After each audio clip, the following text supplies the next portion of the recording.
There's something called a content type in SharePoint, and you'll care about these, but you may not know that yet.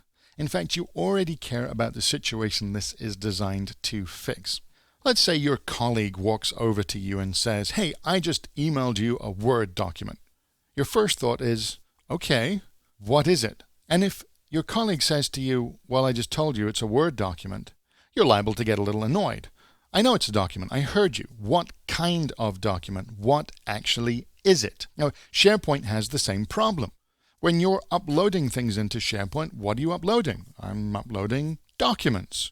And yes, here's the deal. At the simplest, most abstract level, SharePoint is a place to put your stuff. Its lists and its libraries hold that information, and they hold your documents.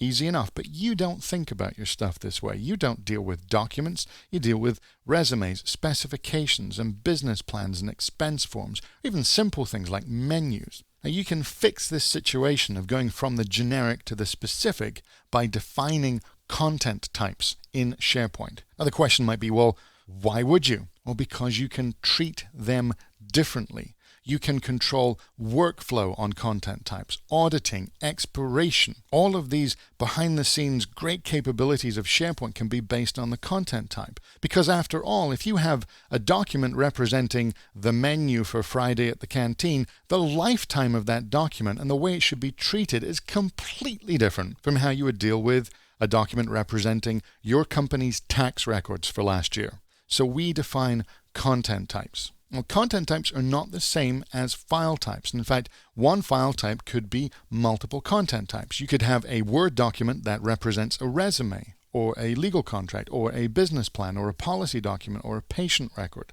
So one file type could be multiple content types. But that's not the only relationship. In fact, the other way around is also true. Yes, a Word document could be a business plan. But if you have business plan documents, they don't have to be Word documents. After all, a business plan document could be a Word document.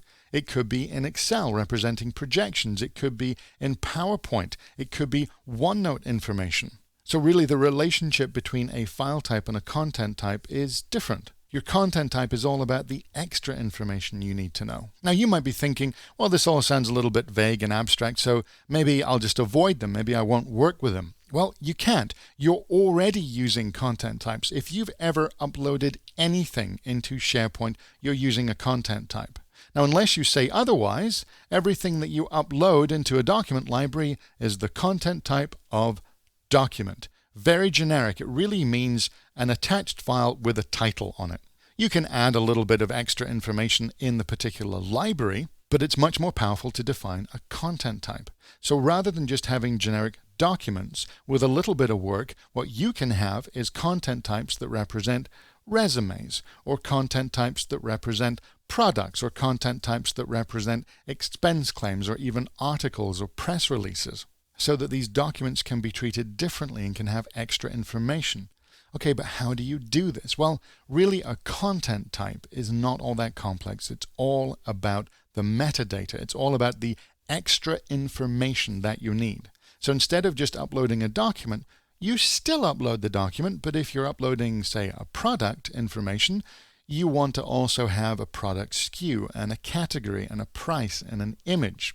Or if you're uploading a legal document, it might have a status code and a date received and an attached lawyer. And defining that extra information, it's almost like taking your Word documents, your Excel spreadsheets, and attaching labels to them, attaching that extra information so you can track them as they move through your system.